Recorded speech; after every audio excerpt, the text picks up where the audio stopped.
Avui parlem d'infància i d'educació infantil. I per fer-ho, comptem amb l'Eva Sargatal. Ella és mestra d'escola bressol, formadora de mestres i directora de la revista Infància de l'Associació de Mestres Rosa Sensat. Benvinguda.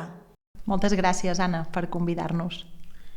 En plena època d'acceleració, de presses, de quan abans millor, quin creus que és el valor de ser mestra d'educació infantil?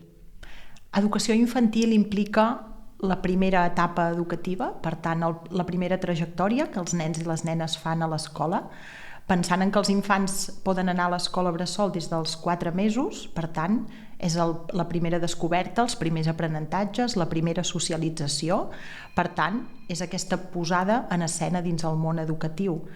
Per una mestra d'educació infantil, per tant, és aquest privilegi de poder descobrir, poder acompanyar i poder educar els infants des dels primers anys de vida. I com creus que en general la societat veu aquesta etapa dels 0 als 3 anys des del punt de vista de l'educació? Penso que estem en una època en què l'educació es viu des de molts àmbits de fora de l'educació.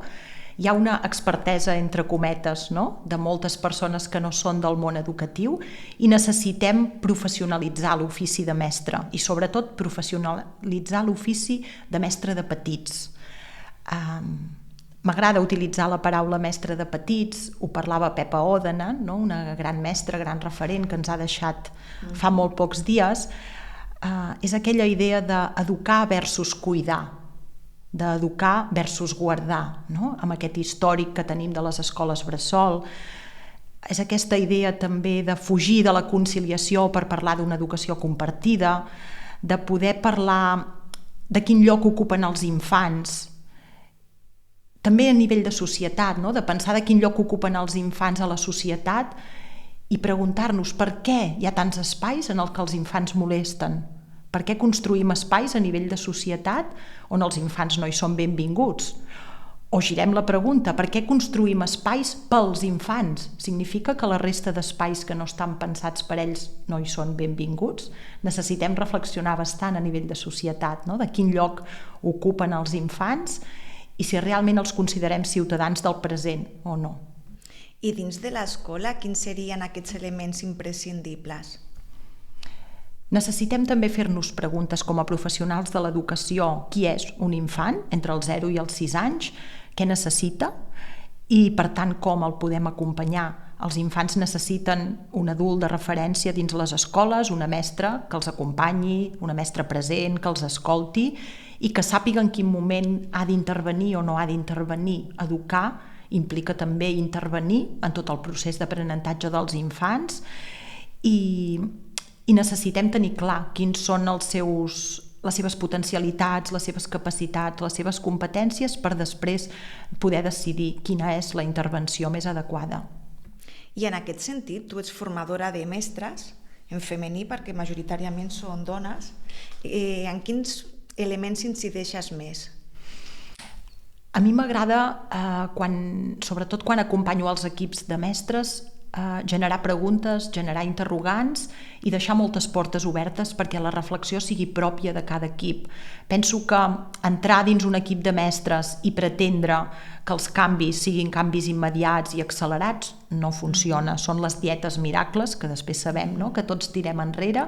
Necessitem que la formació sigui buscada, sigui volguda, la considerin un element interessant i necessari dins la seva pràctica educativa i a partir d'aquí la professionalitat, el rigor, l'exigència, la coherència amb tot allò que fem i allò que diem que fem és el que ens va portant a terme. Necessitem també situar-nos en les noves lleis educatives, conèixer-les, aprofundir-les, però sobretot fer-ne una interpretació que miri la infància. I des del punt de vista de les professionals de l'educació, quines serien les principals reivindicacions? No sé si seria millora salarial, que hi hagi parella educativa, de què estaríem parlant? Quan parlem de l'educació infantil com a etapa única, tenim els 2 cicles d'educació infantil que a Catalunya estan clarament diferenciats. Parlaves a nivell de condicions laborals, professionals, hi ha grans diferències abismals a nivell de salaris, a nivells de jornades laborals, de condicions professionals, de titulacions, fins i tot. Per tant, necessitem resituar els drets de les professionals que treballen al primer cicle d'educació infantil, però sobretot i més que mai necessitem resituar els drets dels infants a les escoles bressol. Necessitem que les escoles bressol siguin espais de benestar, espais de confiança, espais de joc, espais de seguretat i espais per a l'aprenentatge. Per tant, això demana unes condicions perquè aquests infants hi puguin viure de qualitat. Evidentment, implica menys infants, més adults de referència que acompanyin els infants, uns espais amplis i adequats, una atenció als infants amb necessitats específiques. Tots aquests aspectes són els que provoquen aquesta reivindicació permanent de les mestres. Precisament el curs passat, des de l'Associació de Mestres Rosa Sensat, vam fer una trobada amb més de 400 mestres per treballar aquests aspectes i per fer una posada en comú. Des del grup impulsor per a la revisió del decret d'educació infantil de primer cicle seguim endavant, precisament tenim trobades amb el Departament d'Educació i l'objectiu és molt clar, que és aconseguir una revisió del decret 282 de 2006. I crec que portes més de 20 anys com a mestra d'educació infantil. En aquesta llarga trajectòria, amb què et quedes? 25 anys de mestra, que aviat és dit, 18 anys treballant en una escola bressol, 7 anys ara ja acompanyant diferents equips i en formació de mestres. De tots els meus anys a l'escola em quedo amb cada un dels infants que vaig tenir la sort d'acompanyar, amb les seves famílies i amb les mestres amb qui vaig compartir. I en especial, evidentment, em quedo amb la Mercè, que va ser la companya amb qui vaig començar les meves pràctiques i amb qui vaig compartir 18 anys a l'escola, i que tot el que vam aprendre dins aquell equip ho vam aprendre gràcies als infants i gràcies a la formació compartida.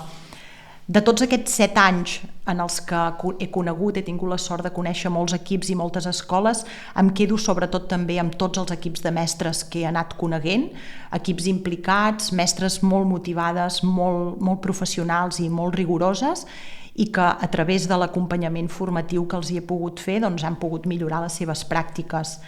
Em quedo també amb les mestres, totes aquestes que encara tinc la sort de compartir dia a dia, reflexionant, avançant, formant-nos de manera compartida, i cada dia em desperto també amb l'objectiu de poder ser encara cada dia una mica més bona mestra. És el meu objectiu de cada dia.